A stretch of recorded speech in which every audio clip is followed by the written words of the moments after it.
रावण के जन्म की कथा पार्ट 2। अगस्त्य मुनि ने कहना जारी रखा, पिता की आज्ञा पाकर कैकसी विश्रवा के पास गई।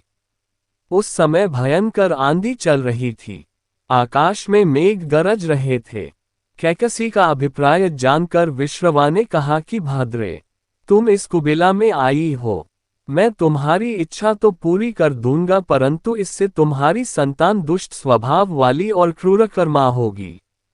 मुनि की बात सुनकर कैकसी उनके चरणों में गिर पड़ी और बोली कि भगवान, आप ब्रह्मवादी महात्मा हैं, आपसे मैं ऐसी दुराचारी संतान पाने की आशा नहीं करती, अतः आप मुझ पर कृपा करें। कैकसी के वचन सुनकर मुनि विश्रवा ने कहा कि अच्छा, तो तुम्हारा सबसे छोटा पुत्र सदाचारी और धर्मात्मा होगा। इस प्रकार कैकसी के 10 मुख वाले पुत्र का जन्म हुआ, जिसका नाम दशग्रीव रखा गया। उसके पश्चात कुंभकर्ण, शूर्पणखा और विभीषण के जन्म हुए। दशग्रीव और कुंभकर्ण अत्यंत दुष्ट थे, किंतु विभीषण धर्मात्मा प्रकृति का था। अपने भाई वैश्रवण से भी अधिक पराक्रमी और शक्तिशाली बनने के लिए दशग्रीव ने अपने भाइयों सहित ब्रह्माजी की तपस्या की। ब्रह्मा के प्रसन्न होने पर दशग्रीव ने मांगा कि मैं गरुड़, नाग, यक्ष, दैत्य, दानव, राक्षस तथा देवताओं के लिए अवध्या हो जाऊं। ब्रह्मा जी ने तथास्तु कहकर उसकी इच्छा पूरी कर दी। विभीषण ने धर्म में अविचल मति का और कुंभकर्ण ने वर्षों तक सोते रहने का वरदान पाया।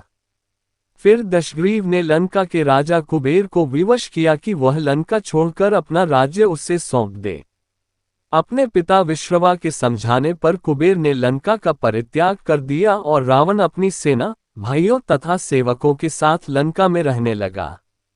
लंका में जम जाने के बाद अपने बहन शूर्पणखा का विवाह कालका के पुत्र दानवराज विद्युविह्वा के साथ कर दिया। उसने स्वयं दिति के पुत्र मय की कन्या मंदोदरी से विवाह किया, जो हेमा नामक अप्सरा के गर्भ से उत्पन्न हुई थी।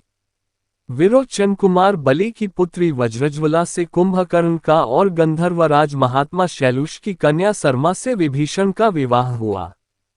कुछ समय पश्चात मंदोदरी ने मेघनाद को जन्म दिया, जो इंद्र को परास्त कर संसार में इंद्रजित के नाम से प्रसिद्ध हुआ। सत्ता के मद में रावण उच्छृंखल हो देवताओं, ऋषियों, यक्षों और गंधर्वों को नाना प्रकार से कष्ट देने लगा। एक बार उसने कुबेर पर चढ़ाई करके उससे युद्ध में पराजित कर दिया और अपनी विजय की स्मृति के रूप में कुबेर के पुष्पक विमान पर अधिकार कर लिया। उस विमान का वेग मन के समान तीव्र था। वह अपने ऊपर बैठे हुए लोगों की इच्छानुसार छोटा या बड़ा रूप धारण कर सकता था। विमान में मणि और सोने की सीढ़ियां बनी हुई थीं और तपाए हुए सोने के आसन बने हुए थे। उस विमान पर बैठकर जब वह शरवण नाम से प्रसिद्ध सरकंडों के विशाल वन से होकर जा रहा था, तो भगवान शंकर के पार्षद नंदीश्वर ने उसे रोकते हुए कहा कि दशग्रीव, इस वन में स्थित पर्वत पर भगवान शंकर क्रीड़ा करते हैं, इसलिए यहाँ सभी सुर, असुर, यक्ष आदि का आना निषिद्ध कर दिया गया है।